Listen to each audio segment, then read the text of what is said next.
This is the Elliott wave update for the S&P 500 and the NASDAQ 100 for Thursday, September the 7th, 2023. The market did kick in a little bit to the downside today. So I'm going to jump right into here. We're just going to start right on the hourly chart. I have no changes to make to that. To the larger picture, I continue to view current action in both the S&P and the NASDAQ as the beginning stages of a minor third wave down within the context of a primary C wave down, and underneath that, an intermediate first wave down, and then within that, minor wave 3 of intermediate wave 1 of primary wave C.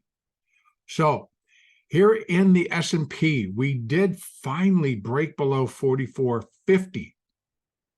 Got all the way down to 44.34, and then it almost felt like it just kind of turned on the engine again, and they hightailed it to get it back to 44.50 real quick, and then spend pretty much the rest of the session right there surrounding resistance and then support. So what it does do for our count is that, as you can see, again, we're in that minor wave 3 down in the beginning stages. So I think we're still going to be putting in a minute wave 1. So we're doing minute wave 1 of minor 3. That's my best guess right now. This, of course, can change in terms of degree, but in terms of what I'm witnessing or what I'm seeing is a 1, 2, and then we have a 1, 2, 3, 4, 5. For a third, that came in on today's lows. And so we're within a small fourth wave.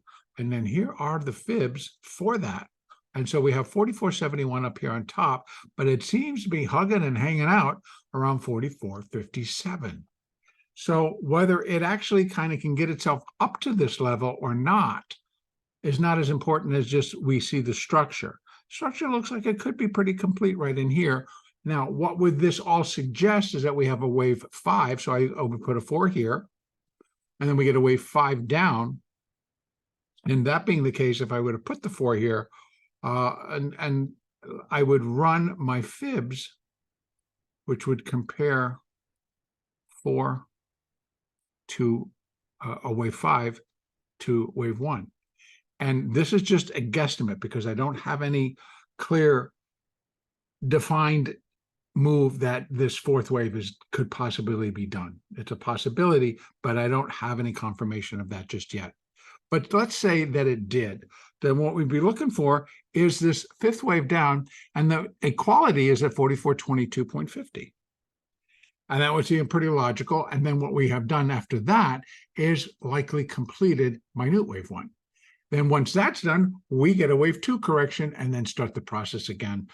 So we're going to be building now to the downside, but building within 5 wave structures until we complete minor wave 3, which is going to have 5 waves of minute degree within it. And if we're just finishing minute wave 1, then we have a 3 wave minute wave 2, an additional 5 waves for minute wave 3, another 3 for 4, and another 5 for minute wave 5. So it's going to take a little bit of time for us to get down to the completion point for minor wave 3. We can take a look because I've already put up some fib extensions for what we might want to be looking for. And again, excuse me, what the fibs are suggesting is that we're going to get down to 4,089. And that is where wave 3 would be equal to 1.618 times the length of minor wave 1. So 100% is 42.64. But again, under the guidelines that Elliott gave us, third waves are most often the longest and the strongest, which already puts us down below this level. So longest would have to be below 42.64 before it would overtake minor wave 1. That's almost a given in the expectation-wise. So I'm definitely looking for it to come below here. And then we do likely, I could throw in some additional support levels. And just to give you an example, 1382, for example, could kind of come in there. And then you can see that we kind of can get down to 41.55 and then ultimately down to 40.89. But the most common that I keep up are 1.618 and then 2.618, which is all the way down below. So again, minor wave 3. Those would be the indications that we could use on how deep this wave should come. Now, bringing this back up so we can take a peek. So we're just, again, within that first minute wave. Now, I'm going to be looking for that to complete and possibly very strongly that it could just do it tomorrow. And that would set the stage if they do it early in the session, and then be looking for that wave 2 to kind of bring us back up, and then that buying back in that we often see after we're completing, then we get our corrective wave up. And so that would be the same situation. This way, it's a 4. And again, I'm going to reemphasize, I don't have confirmation the 4 is complete. So these are guesstimates in terms of comparing wave 5 to wave 1. So I'm going to take that off again. But we know we see somewhere around 44.22. And that tends, there's a couple of fibs that have come in right at that level. And in fact, we had some additional, before I marked this as completing 3, there was an additional one down at 44.22, 44.29. And that was, again, placing this to this and then down. So being that that's complete, now I'm going to look for the 4, and then we'll come down in a 5. Now, again, whether that happens overnight or whether that happens tomorrow during our session, it should set the stage for a little bit larger, but in the form of a larger wave 2. If this is going to be minute wave 1, a minute wave 2. And then we'll look for that to get started. Moving average wise, I'm going to start back out here on the daily so that we can see, because what we were looking at on the daily, we were keeping an eye on that 50. And it did kind of break below that 50 today. And guess what it did? Ran all the way back up and closed right on it. I find that very, very interesting at how the market tends to do that, where it's like you break that 50 and then you race to get back up. You don't want to close below it. Because for some reason, there's algorithms that are going to be set, or just traders are using that as their guide as when they should step in and sell. Well, they did, actually. When it broke, it went very quickly down. And then they brought it all the way back up and held it right there for the balance of the day. So again, I would look at one more time for this to be broken, and then eventually for it to really start to turn and start to angle lower as this third wave continues to unfold. But that was the story on the daily for today, and I found it kind of interesting. On the hourly, we've got the 50s rolled over. We've got the 200s beginning to roll over, except for the SMA. The SMA is still now starting to crest out right here. So anything to the upside, by the way, you're going to find resistance at these 50s, which is 44.74 to 44.79. And then we have the 200 EMA, and that's at 44.82, 83. And then the SMA 200 at 44.94, 93, 94. Should it get there? Not saying that that's where it's going to go, but that's how we use the moving averages. Right now, they're going to be presenting resistance as they continue to march lower, and anything going back in the other direction, they should provide some resistance. And the fact, if it starts to move up, I would suggest that this 200, the EMA, starts to flatten out and really start to provide some resistance right there. Over in the NASDAQ, NASDAQ was kind of that took the lead today, because at some point, just right after the opening, the Dow decided that it really needed to go up. And so we had a lot of money getting moved into, again, insurance. Some of it went to financials like the banks and McDonald's and a couple other stocks that kind of got fixed to the upside. And so the Dow was actually up closer to 100 at one point today, and then backed off towards the close, as is, again, pretty common. So here in the NASDAQ, we also, on the hourly chart, here we are coming into today, we started to break down, but we had, let me just kind of open this up. So technically what I'm still looking at, let me just tell you, there's the minor 2 right there. And so what I've got going on here is, again, counting out this first minute wave. So I had thought this all looked a little bit bizarre, but I'm actually gonna, as I left it yesterday, there's 1, 2, and 3 are inside here. I did break it down, 1, 2, and a third. And then we get the 4, and I know there's overlap, but it is occurring more. And it occurs within, these were the Globex sessions.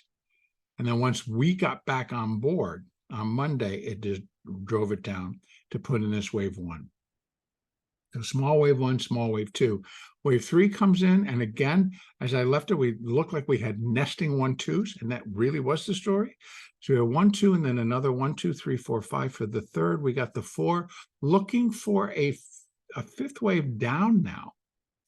And again, here's our fibs.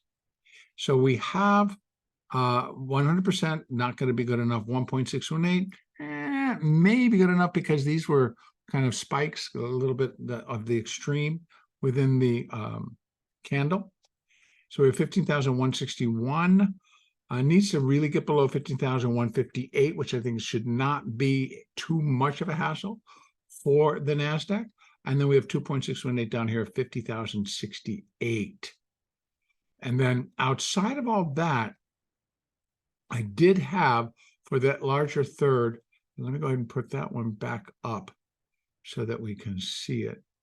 And we're right there. So we have these coming off, 193 and then 14,950. So you see that kind of gaps in between there. This one kind of was met, but it held. We had a couple of extremes push down quickly below it and then jump back and get to it. And then we started to go up in that wave 4. So it should continue to provide some support on the way back down. But I would think once again, we break, we come down quickly to here and get below that level, putting in a fifth wave, putting in the third wave, right, on this degree, and then setting up the stage for an additional fourth wave. Once that is in other words, once this fifth and then the 3 coming in down here, we'll be able to draw out fibs from this level down to wherever that 3 ends up. And that'll give us where we get again another fourth wave, and then again one more time down, and then that level.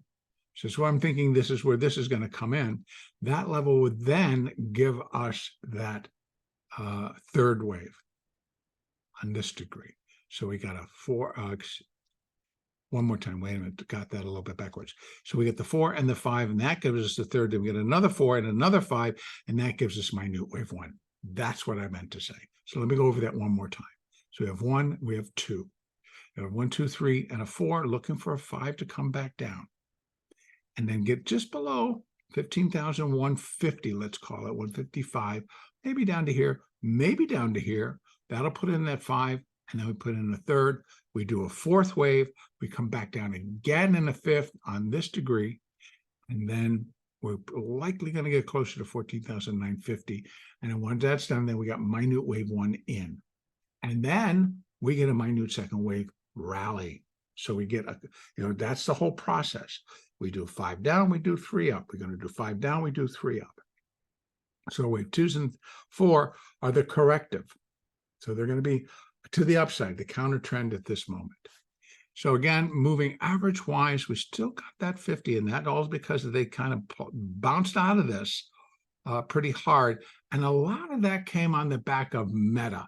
Metaverse decided today that for whatever reason, and I actually think it was due to the options and how they were trading, that there was a lot of stock being purchased. So it could have been that they were buying puts, or it could have been that they were actually buying calls so that dealers were selling the calls and buying the stock.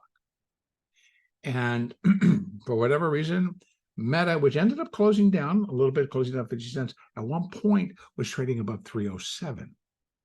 So again, we're looking at something that basically was about $7, $8 above where it was, where it closed. So not out of the picture for it to come sliding back down. Also, I saw the same thing start to happen in Amazon. The way that the options are trading, it produced that there was just more buying, more need of buying in the stock. They did it in Tesla as well. Tesla went to the positive, came back, went negative. So off and on during the day, depending on how those options were trading, we saw a movement back with purchasing of the stock. And again, this kind of goes back to, I did a web show, and the title of the show was our derivatives, the new underlying. So instead of like the underlying being, for this, in this example, metaverse or Amazon, that's the underlying, the stock. It would be the options. The trading in the options dictates what is that move is going to happen in the stock. And the pressure was to buy the stock. So up it went, and then oftentimes stayed higher. All right, so, but here, what that result was that the SMA continued to climb, very similar to what we saw in the S&P. But the EMA did crest and is now angling down, not necessarily breaking down, but angling down. And if we get a little bit additional downside, one more trip down, I believe it likely is going to get at least the 50 EMA down below the 200 EMA, and those are both on the hourly chart, and get these down. The 20 continues to head lower, kind of getting a little flat as we kind of crest it out here. And the 4 and the 8 are going to follow the market pretty cleanly. So still looking for some additional downside, but it's not going to turn into more of a stair-stepping. So what we have, again, the nesting product is that we have one more of 4, and then that's complete. If not, we get a little bit more upside to go. We get that into place. We get the 5th. That's going to put that 3rd in. We get another 4th, and then we get a 5th, and that's going to put the minute wave 1 in. All right. I am going to complete it right there. Again, tomorrow, let me just double check if we have anything. Wholesale inventories and consumer credit. So consumer credit comes out at the end of the day, comes out at 3 p.m. Eastern. Wholesale inventories 10 a.m. Eastern. And then we do have the San Francisco Fed President Mary Daly speaking somewhere, starting at 11 a.m. Don't forget today, continuing now, at 7 p.m. we have Atlanta Fed Raphael Bostic, and at 7:05 Dallas Fed Lori Logan, both of those yet to speak this evening. So that's going to wrap it up for today. And all in all, to be honest with you, it was sometimes easy trading day. But there were periods where the market just decided, no, we're not going down anymore, and we would go up. And if you got caught in a short, you kind of gave back some of your money. But overall, it was a decent day. And here again, this is where being a day trader does kind of trump sometimes carrying a position. Because being a day trader allowed you just to kind of flip and go along with the market as they wanted to push Meta and a couple other stocks higher. It marched the NASDAQ again from 15,155 back to 15,311. So, those are pretty decent moves. That's a pretty big move. All right, enough said. So tomorrow, hopefully it's going to be, again, it's a Friday expiration. So we're going to have some of that in play. And so particularly with all of the underlying, not necessarily with the indexes and some of those ETFs, which have 0 DTE options, they expire every day. Here we've got the Apple and all of those that do come out and expire tomorrow for the week. So that'll be into play as well, I would imagine. So the next update, though, will be on Sunday, September the 10th. So again, have a great trading day tomorrow and have a great weekend. Talk to you all again on Sunday.